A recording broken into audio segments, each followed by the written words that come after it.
Accueillons Émilie Caron de l'Université de Waterloo pour la thèse intitulée « L'effet de la posture sur l'attention ».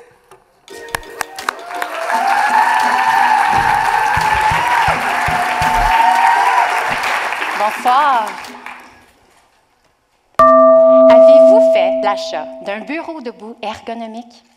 Espérez-vous améliorer votre rendement au travail avec un bureau debout? Si oui, vous n'êtes pas seul. Il s'est vendu pour plus de 8 millions de dollars américains de bureaux debout dans le monde l'année dernière. Nous vivons à une époque de distraction constante. Trouver des moyens d'améliorer notre attention semble plus crucial que jamais. Et si un simple ajustement de la posture pouvait être la clé? Je pense précisément à cette question qui anime mes recherches. Laissez-moi vous raconter mon histoire à travailler debout. Cette question provient d'une étude menée en 2017 qui a conclu que travailler debout, plutôt que de rester assis, peut améliorer notre concentration. Excellente nouvelle pour les propriétaires de bureaux debout, non? Mais la psychologie fait face actuellement à une crise de reproducibilité. Je vous explique. Lorsqu'on tente de reproduire les effets à la lettre d'une étude, on ne réussit pas tout le temps à recevoir les résultats, ce qui remet en question les conclusions tirées.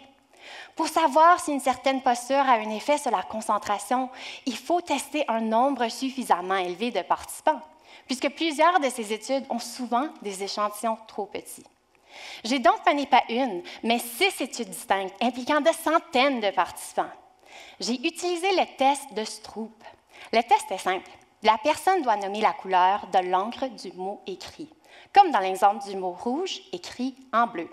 Ceci entraîne une interférence cognitive, c'est-à-dire la personne doit se concentrer plus fort pour nommer la couleur que de lire le mot. À travers mes 6 études, je n'ai trouvé aucune preuve que se lever debout plutôt que d'être assis pouvait réduire cette interférence cognitive. Donc, les gens ne se concentrent pas mieux debout plutôt qu'assis. Mes résultats m'ont conduit à 2 autres études visant à explorer davantage les bénéfices de cette posture. Peut-être qu'on peut changer de tâche plus rapidement debout plutôt qu'assis. Ou peut-être qu'on peut repérer des images parmi de nombreuses distractions. Dans tous les cas, il n'y avait aucune différence entre les 2 postures. Assis, debout, les gens réussissaient les tâches de façon assez semblable. Alors, que faire de votre beau bureau debout acheté l'an dernier? Si on vous a convaincu que votre bureau est une promesse de meilleure concentration, sachez que ma recherche démontre qu'il s'agit davantage d'une histoire à dormir debout. Toutefois, pour votre bien-être, il n'est pas idéal de rester assis ni debout trop longtemps.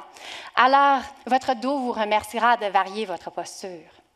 Enfin, ici, je termine mon histoire à travailler debout. Merci.